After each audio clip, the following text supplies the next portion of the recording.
Uvaženi gledalci, pratite jutarnji program na televiziji 777. Dobro jutro svima vama koji ste se sad uključili u naš program. Nedavno uručene su dodjele najboljim igračima, trenerima i sudijama fudbalske srednje regije. Tim povodom moji gosti ovog jutra su Dražen Međedović, trener fudbalskog kluba Sutjeska, kada govorimo za najboljeg trenera srednje regije u generaciji 2004. godište. Dobro jutro i dobrodošli. Zatim Veljko Radenović, generacija kadeta 2001. godište, najbolji igrač, i naravno Bojan Prelević, kada u pitanju 2006. godište. Dobro jutro i dobrodošli kod nas. Dobro jutro. Dražen, onda da krenemo ovako od vas kao najstariji i kao najbolji trener srednje regije. Šta znači ovo priznanje prvenstveno za vas i uopšte ovakvim nagradama i dodjeli? Zahvaljujem se. Za mene znači baš puno. Važna mi je ova nagrada zato što sam tek počeo da se bavim ovim poslom. Mislim, posle te igračke karijere koja je bila višegodišnja, odmah sam, što se kaže, iz kopačkih ušao u ovaj posao i počeo da se bavim trenerskim poslom. Tako da mi već evo posle godinu dana rada, odnosno pola godine rada sa ovom selekcijom za koju sam dobio nagradu, kada me kolege izaberu, to je stvarno za mene jedan podstrek za dalje i potvrda da sam na pravom putu. Satisfakciju svaki mladi trener ima s tim što će kolege da ga izaberu. Znači, milije mi je što je, na primjer, kolege, nego da su, naravno, tu su i novinari bitni, i fudbalski savez, i fudbalski radnici, ali kad te kolege izaberu, to je potvrda da si na pravom putu. Tako da mi ova nagrada dosta znači i daje mi volju da radim još bolje i da se još više edukujem, učim i da to znanje prenosim na za sada ove najmlađe, pa kasnije nadam se i na seniore. Da. 2004. godište, tako? Jeste. Kakvi su oni? Da li slušaju? Da li ima talenata već? Da li se to vidi? Kakav je rad sa njima? Da li vam je naporno raditi s obzirom da ste nedavno u ovom poslu i sam poziv trenera? Kad sam počinjao da radim ovo, mislio sam da to sve ide puno lakše. Međutim, tu ima odricanja isto kad sam bio fudbaler. Čak da u to godište koje sam ja, 2004. to je najmlađi uzrast takmičara, to su pjetlići i sa njima treba ujedno biti i trener, i pedagog, i otac na kraju krajeva. Znači, svako dijete je za sebe različito, treba mu različit prilaz, neko malo više voli kad ga, kako da kažem, bockate, kad se zainati pa hoće da igra, neko je malo više stidljiv pa mora sa njim malo više se priča. Mora svaki dan da im se objašnjavaju stvari, a što se tiče talenata, naše podneblje je poznato po talentima, samo što oni variraju još uvijek u tom uzrastu, jedno 12, 13, 14 godina do 15, oni čak ne znaju ni svoju poziciju klasičnu koju će da nastave da igraju ako budu nastavili da se bave fudbalom. Tako da je sve to varljivo. Naravno ima talenata i na oko se može vidjeti uvijek kad neki igrač, evo, poput njih, evo ja bih taman njih izdvojio tu, koji zna da barata s loptom, što bi rekli. Ali ono što je najvažnije, ne treba im uzimati slobodu u tim uzrastima, treba ih puštiti da oni iznesu to što imaju, svoju ideju, da sami pokažu, ali samo treba pravilno usmjeriti do neke granice, znači da ne bi se počeli, što kažu, zabavljati, iako je to u njihovim godištima još uvijek zabavljanje, međutim već tu tad uče taj pobjednički duh da stvaraju, kako da kažem, i te kasnije dolazi te taktičke zamisli, to je već od kadeta pa na gore. Ovako što se tiče petlića i pionira, to je sve uglavnom u nekom obuci da se taj dječak obuči i tehnički, a te kasnije dolaze neke taktičke stvari. Za vas ova 2016. godina se završava na najljepši mogući način, slobodno tako da kaže. Krunisali ste ovom nagradom, a za vaš tim, kakva je bila ova godina 2016. za vašu djecu, za uspjesi koji su? Što se tiče mene, ja nijesam mogao da poželim ljepšu godinu. Što se tiče posla, još jedno bih se zahvalio kolegama, zahvalio bih se i svom klubu koji im je dao priliku da pokažem sadašnje znanje, znači uvijek trener mora da uči, dok god smo živi, svi učimo. Ja sam naučio dosta i kroz Centar za edukaciju trenera Fudbalskog saveza Crne Gore i prošao tu prvu B licencu. Nadam se da ću nastaviti sa A licencom i ako Bog da sa profi licencom. A što se tiče mene, znači, bila je godina odlična. Što se tiče mog tima, to rekao sam da varira, da je to sve još uvijek kroz maglu od danas do sjutra, da se tu ne može naći neka ocjena bitna. Mi nijesmo sad na tabeli nešto ni visoko, mi smo čak sredina tabele, što možda ovako zvuči kad se pomene Sutjeska kao fudbalski klub i malo nemoguće, jer smo navikli da smo stalno u vrhu.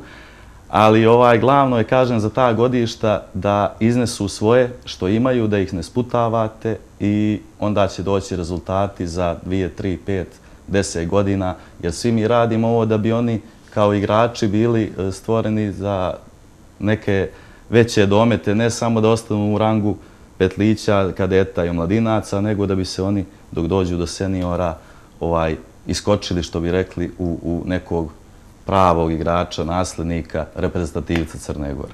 Da. Kada govorimo o reprezentaciji, imamo jednog člana reprezentacije, ali je li tako?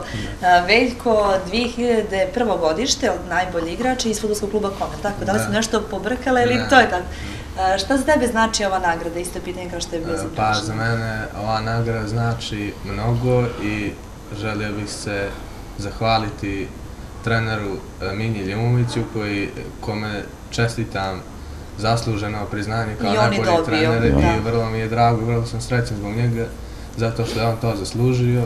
Zahvaljujem se mojoj porodici, ekipi, jer da nije bilo ekipe, ne bi bilo ni ove nagrade, a i zahvaljujem se civilnom fudbalskom savezu Crne Gore na čelu sa selektorom Borisom Iličkovićem i njegovim stručnim štabom koji mi je omogućio da se pojavim na reprezentativnim kampovima i ujedno mi je omogućio da nastupam i da igram za reprezentaciju Crne Gore, što mi je najveća čast. Da. Ti igraš veznjak, je li tako? Da.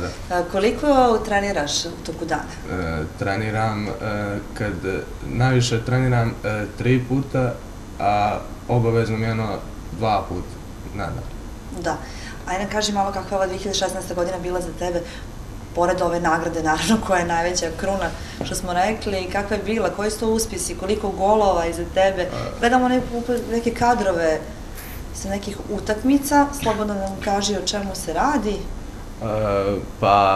Nešto sa reprezentacijom, tako? Da, ovo je reprezentacija. Pored reprezentativnih kampova ima vrlo veliki uspjeh, prvo mjesto sa klubom u Ligi Srednje regije prošle godine.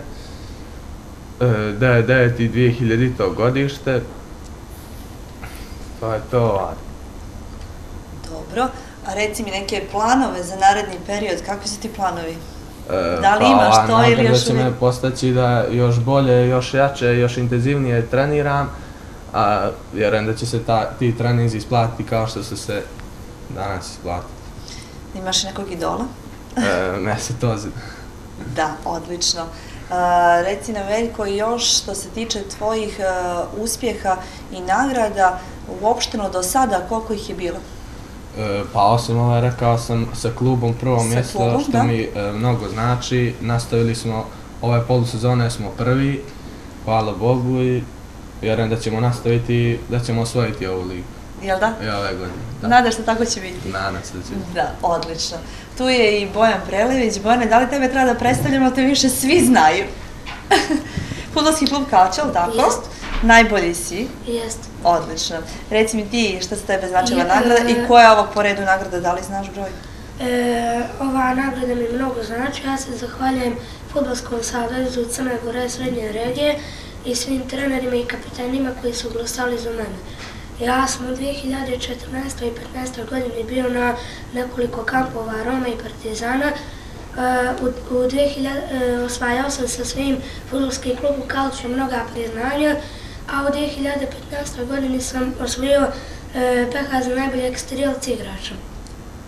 Također sam u 2015. godini bio u Bergamu u Atalanti i na 3 utakmice sam dao 11 golova. Sada ću nabrojati sve moje uspjehe tokom ove godine. Izvoli. U januaru sam bio sa svojim fudbalskim klubom Kalčom na Dadex turniru. Osvojili smo srebro i ja sam dobio PH za najboljeg strijelca. U martu sam bio na kampu Realu u Mostaru, izborio sam put u Madrid, to je bilo na velikom terenu. U aprilu sam sa reprezentacijom bio na Dalmatinku kupu, osvojili smo srebro i ja sam dobio pehar za najboljeg igrača. Također i to bilo na velikom terenu. U maju sam ponovo sa fudbalskim klubom Kalčom otišao na turniru Trofej Podgorice. To je isto bilo na velikom terenu. Za moje 2006. godište smo bili prvi i ja sam osvojio pehar za najboljeg strijelca. U starijoj generaciji smo osvojili srebro. U junu sam otišao u Baru na kampu perspektivnih sportista. U julu sam sa Zvijezdom išao na turniru u Igalu. Osvojili smo zlato. Ja sam dobio velike pohvale od direktora omladinske škole Crvene zvijezde Dragana Mladenovića. U avgustu sam otišao za Madrid. Tamo sam bio 10 dana i na 3 utakmice sam dao 10 golova. U novembru sam otišao u Dilemu u Zagrebu na usavršavanju. Sada u decembru smo postali jesenji prvaci sa fudbalskim klubom Kalčom u 2006. godištu i 2005. godištu. Ja sam izabran u 2006. godištu kao najbolji igrač godine, a moj trener Željko Mrđanović izabran kao najbolji trener godine. Također sam ja za sada ostarijan u 2005. godištu prvi strijelac. Ja sam u prvoj sezoni dao 116 golova. Stvarno? U drugoj sam dao 122, a ove jesenje sam dao 52 gola i 17 gola asistencija na 450 minuta provedenih na terenu. Ja dobijam ponovne pozive od svih ovih klubova koje sam odabrao da sam bio, ali ja bih volio da iz svog kluba odem da igram za Njemačku akademiju grada Hamburga, čiji su me skauti prvi prepoznali. Ovom prilikom pozdravljam njih, pozdravljam moje trenere Mirka Šćepanovića i Željka Mrđanovića i moje drugari iz fudbalskog kluba Kalča, moje nastavnice i drugari iz osnovne škole Štampar Makarije, I sve one koji te znaju. Sve one koji me bodre i naravno moju porodicu. Bravo Bojane, svaka čast na svima imam uspjesima, što drugo ti kažem, bez da nastaviš i dalje tako da treniraš i tako da radiš, a rezultati naravno će se vidjeti kao i do sada. Ali skauti Hamburga će doći u januaru da bi nam dali dalji plan kako ćemo i što ćemo. Odlično. Mi ti želimo puno sreće, naravno ne kako tebi, tako i Veljku i svim vašim drugarima. Dražene, puno sreće u daljem radu i da ta sredina dođe do vrha, ta rang lista vašeg tima i naravno puno sreće u narednoj 2017. godini. Hvala vam što ste bili moji gosti ovog jutra. Hvala.